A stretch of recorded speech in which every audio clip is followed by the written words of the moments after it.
As the traditionalist movement in the Church has grown and attracted new, younger members and converts across the English-speaking West, so has it encouraged popular inquiry into the sources of its traditions.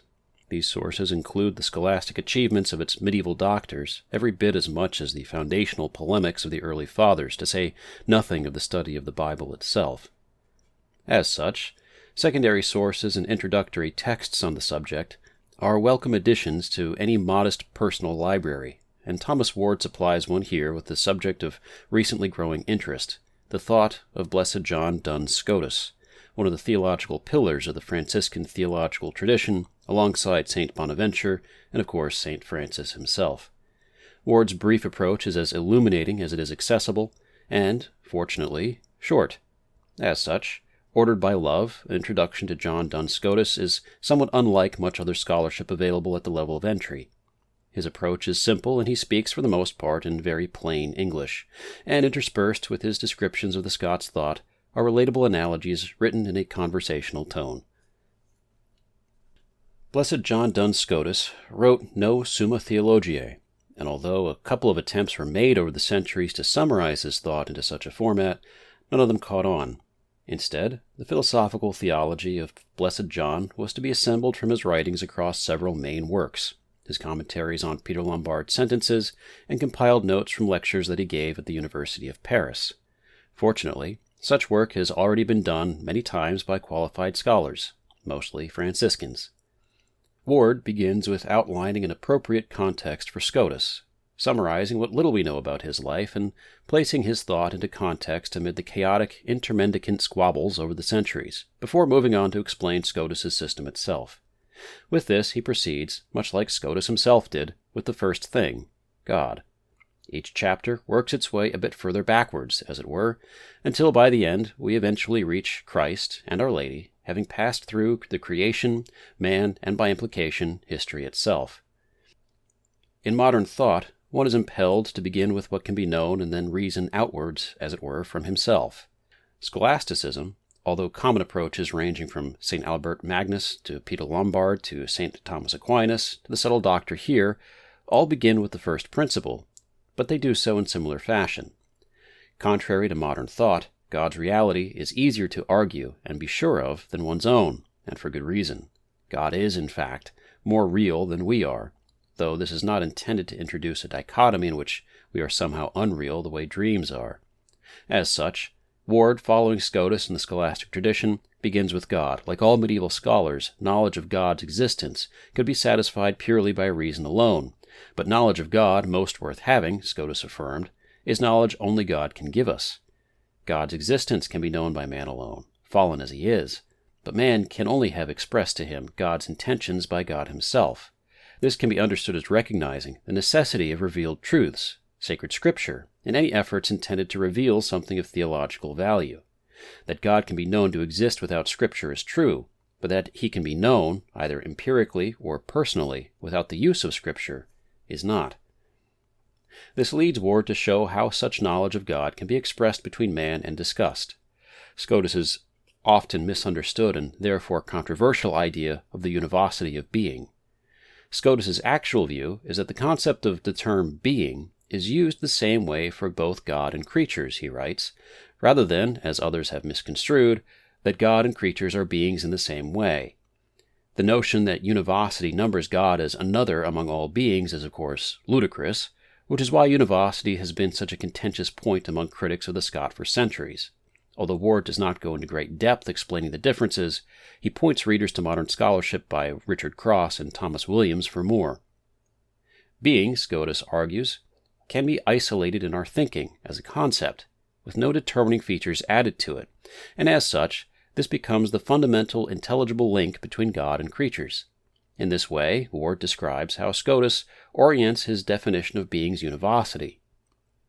By careful recognition of our relations with other creatures, particularly in the sense of how we can love others as we may love ourselves, we form a horizontal relation that informs our definition of love.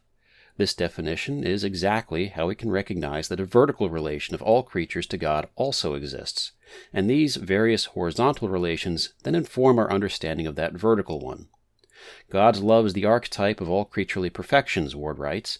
His love is the exemplar of all other loves, and their causal origin, and that to which all other loves are ultimately ordered. Scotus's elucidation of haecity, too, deserves mention. Thisness, a term that refers to an individual created object's uniqueness, is sometimes misconstrued into a nominalist force that breaks down universals. In fact, the opposite is the case. For Scotus, haecity is only considered because of universals, not as a matter against them. The problem haecity addresses emerges from distinguishing exactly what makes one particular thing distinct from another particular thing of the same kind. What makes this tree not that tree, this chair not that chair, and of course this person not that person. Ward takes us through in reasoning that uniqueness cannot be a matter of qualities, such as height, width, or weight, nor the composition of materials or matter. Two identical rocks could exist, after all, and yet they would still be distinct from one another and therefore not the same rock. Likewise, as thought experiments with clones have played out, can this apply to complex living organisms, conceivably, though unlikely, to people as well. Nor, Ward points out, could we use the soul as the distinguishing factor, as humans all share the same kind of soul, an observation that only restates the problem of determining the uniqueness due to individuals. Instead, Ward explains how Scotus uses haecity to position souls within God's witness and divine plan. Souls are intimately understood and known by God with a closeness that men are ultimately blind to, though they can know it briefly at times by intuition. But God knows this sort of identity because he is that very identity's creator. Quote, "When he thinks of you, he knows that thing which makes you unique, and he knows it intimately. According to Scotus, this is yet another way in which God's thoughts are not like our own. We can only think about haecity in a general way, as a theoretical entity posited to explain the phenomenon of individuality. Your uniqueness, at least in this life, is hidden from us, behind all those general characteristics that might help us to pick you out in a lineup of suspects, but do not explain your individuality. God, on the other hand, knows your haecity exactly as it is. His decision to create you, then, is not a decision to create a human being at such and such a time, in such and such a place, with such and such genetic information, having a proclivity for reading books on Duns Scotus, and so on, but a decision to create you, this thing he has been thinking of for all eternity." End quote. Not unlike his explanation of univocity, Ward explains haecity with an implicit reference to Scotus's providential conception of all creation. God's plan is at work in every made fiber, every observable measurement, and every created soul, all for the express purpose of bringing about his divine vision. The relation of creatures to each other, the organization and content of matter, and the uniqueness of all things within their categories all serve to illustrate this idea, which Ward explains in the following chapter. Providence is knowable by man by his natural inclination that everything happens for rational reasons, and that these reasons aren't always reducible to material causes. To get at these reasons, final causation, teleology, leads man into the thoughts of God and presumptions of his plan for the world.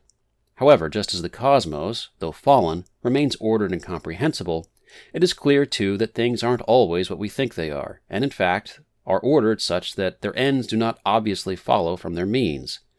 According to Scotus, Ward writes, "In general, the true purposes of things are just what humans can discover. However, God retains the prerogative to intend for things purposes other than what their natures best suit them for." This is the sort of divine radical voluntarism that Scotus is sometimes accused of fostering.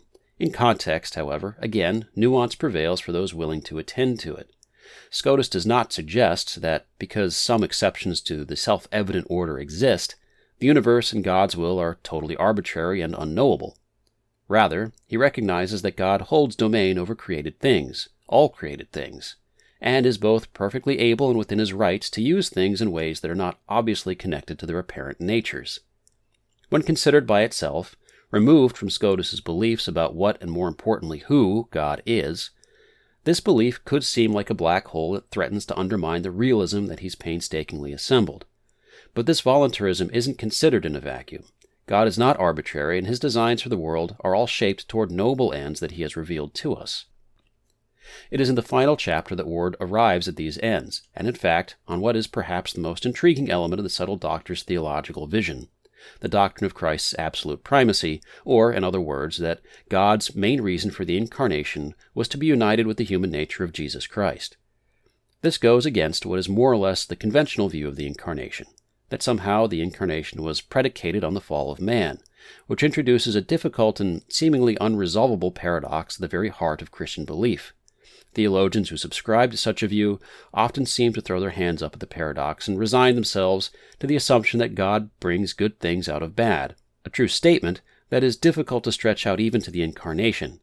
Such a belief struggles under the weight of suggesting that the greatest miracle of all creation had been brought about by the worst thing man could ever have done.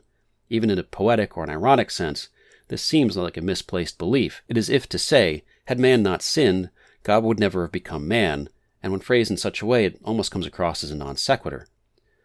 For Scotus, however, absolute primacy sidesteps the paradox altogether.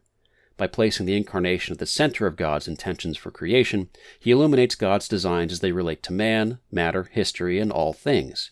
It is because of the fall that the incarnation took on the qualities of atonement as well, but it is not because of atonement, first and foremost, that the incarnation took place. It seems far more reasonable that even had Adam never sinned, had no progeny of his ever sinned, God's designs for the world included something as grand as the incarnation at its root. And if this is the case, then all of creation was made with the incarnation as its express purpose.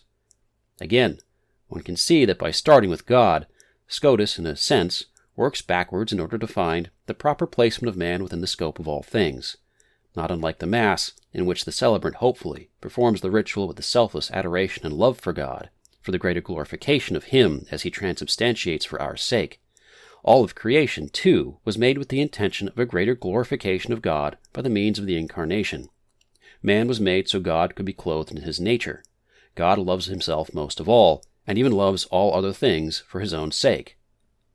Ward ends his book understandably tying Scotus's doctrine of Christ's absolute primacy to the dogma of Mary's Immaculate Conception. Where the book begins with an entertainment of the first principle, it ends, after explorations of matter, form, personhood, souls, history, and intention, with the Mother of God and the elite place she held in the plan of the Creator. As the traditionalist movement within the Church has gained more popular notoriety in the last decade, so too has the intellectual tradition that has come to be associated, by modern parlance, with the Tridentine form of the Mass. Theologically, one can point to the reason for the conferring of the Council of Trent in the first place, the chaos of the Protestant revolutions occurring throughout Europe at the time. The chief results of this within the Church were two: the eventual standardization of the Roman Rite, and specifically its Mass around the Tridentine form, as well as the promulgation of the first church-spanning Catechism of the Faith.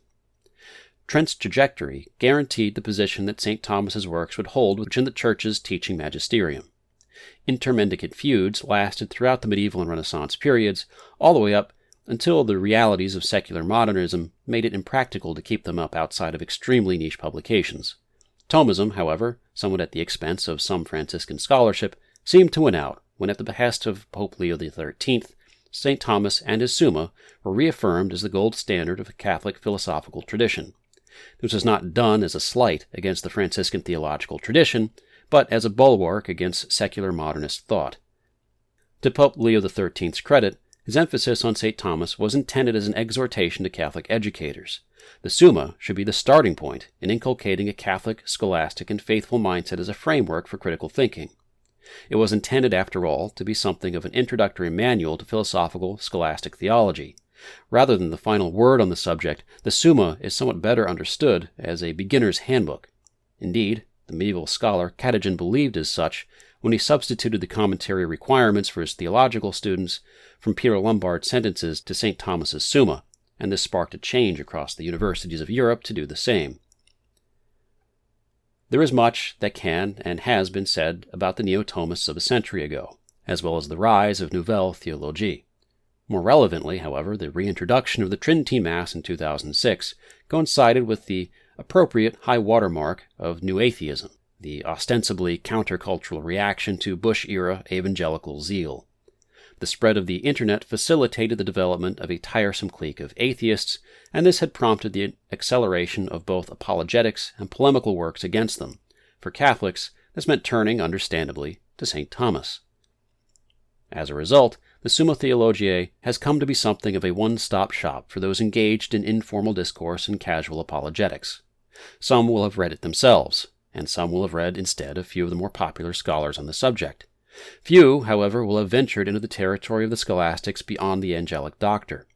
While on the one hand this is something of a net positive, as it is ill-fitting to criticize St. Thomas's works or those looking to expand their knowledge of the faith through them, it would similarly be remiss to assume that St. Thomas is the only of the scholastic doctors who has anything worth reading to modern eyes, or even that he is the only one worth reading at all. It is likewise ill-fitting to assume, as Ward points out early in his introduction, that St. Thomas offers somehow the final word on philosophy. St. Thomas would certainly have disagreed with the charge. Ward's book, then, is in line with the steadily growing trend of scholastic reintroduction, as it were. It contributes to a growing body of literature accessible to a popular audience that elucidates the Franciscan theological tradition, and one hopes that this body continues to grow. One hopes, too, that the Scots canonization takes place sooner at this rate rather than later, now that the somewhat petty intermendicant squabbling of the past centuries has died down. The more one studies what Scotus left behind, as his life is somewhat mysterious and largely undocumented, one sees little reason not to place him alongside the other great doctors of the period, but time will tell.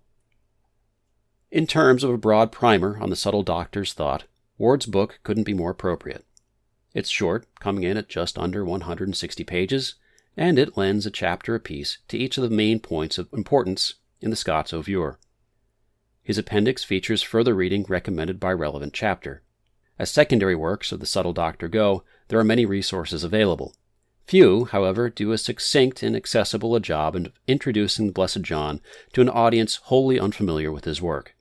Many, too, are out of print, difficult to find in stock, lengthy, written at an academic level of a master's program or higher, or, worse, factually inaccurate with regard to their interpretations. Most of these resources may go into greater depth than Ward does, and Ward's book will by no means make one an expert in the thought of Blessed John Duns Scotus, nor, perhaps, will it even make one feel secure that they know that much about him, given its brevity. But no reader should pick up the book with such assumptions in the first place. What Ward offers his audience is a jumping-off point, a broad look at where and how to begin looking into the doctor's thought that, unlike, say, St. Thomas, has no readily apparent points of entry. Ward peppers his book with anecdotes and references taken from his personal life and literary culture, with a particular nod to Lord of the Rings, making it eminently readable and all the more digestible. His grasp on Scotus's thought is thorough, while his explanations are clear, mostly concise, and woven together across chapters that flow logically from one subject to the next. And, as mentioned above, the book is short, which, unlike other overviews of the Scots' philosophical and theological system, means that one can usually finish it in only a handful of sittings. It's tailor-made both for audiences unused to academic and philosophical literature, as well as those who are, but have not made any forays yet into the thought of John Duns Scotus. The study of the subtle doctor should not be undertaken merely as the exploration of an alternative to St. Thomas. The two share more in common than they diverge on, for one thing, as both owe a great deal of their philosophical systems to the thought of Aristotle. That said, for those familiar with the thought of the angelic doctor, much of Blessed Scotus's thought should sound quite opposed not just in detail, but in broader world-view to that of St. Thomas. The Franciscan theological tradition carries with it a rich and nuanced presentation of creation and salvation history that Ward's book offers a brief glimpse into. It's well worth the look. And one last brief aside, I had intended that this be written and posted as a review about 2 years ago, when the book was first published. Instead, it's now posted in 2024, coincidentally at about the same time that Thomas Ward's next project is due to be released, a translation of Duns Scotus's treatise on the first principle. This is a new translation by Ward, and it will definitely be worth taking a look at once it's out. Ward does not know who I am, well, at least he didn't before I posted the review, and he had no idea it was written. I was not contacted to make this review, is what I'm saying. Full disclaimer. Nobody contacts me to make reviews. I'm shilling this for free because I know it's going to be worth it. Now, that being said, you have been listening to The Pillarist. You can find this and other the rest of my work over at thepillarist.com. Feel free to take a look. If you want to support the project, there are links to the Patreon and Ko-Fi, as well as in the description, as well as socials and things like this. And if you like this stuff, do all the stuff that the YouTube people tell you to do. Subscribe, like, share, get it out there. I was first introduced to the thought of Blessed John Duns Scotus several years ago. Not that long ago. It was only a couple of years ago. And it's infiltrated my writing here at the site quite a bit whenever it comes to theological matters. There are a couple of other books I would definitely recommend alongside this as like a first primers on it. And those books would be Mariology of Blessed John Duns Scotus by Father Ruggiero Rossini, a primer on the absolute primacy of Christ by Father Maximilian Mary Dean, and Mary Beth Ingram's introduction, The Philosophical Vision of John Duns Scotus, is good too, quite good too. It's quite a bit drier than Ward, but it gets a bit more specific at times. However, Ward's is, in my opinion, quite a bit more readable and easier to digest, from what I remember. There's some other stuff too, but those are the books I started with, and then got further into other pieces, especially works by Alan Wolter and Richard Cross. I found that's above my pay grade. A lot of Richard Cross's stuff is quite good, but I'm just not that smart of a guy. And Alan Wolter's stuff is kind of up there too, but I could kind of make my way through him slowly. And then Father Peter Damien Fellner's work is phenomenal. That he goes into way more than Scotus. He's more of a total. Well, I guess all of them do, but anyway, those are the guys that I kind of got my start with Scotus. So I'm by no means a Franciscan scholar. I'm by no means a Scotist in any meaningful sense. I just like the stuff. I just like what I've read of him. I think his vision of the world explains things in a way that just makes sense to me, at least. So, highly recommend Ward's book if you've never read anything about Scotus except maybe heard that for some reason people think that he's stupid or dumb or something like that, because the dunce cat. This people that's namesake comes from him. More petty intermendicant squabbling, as it were. But hopefully those days are over. Have a good night. Thank you for listening.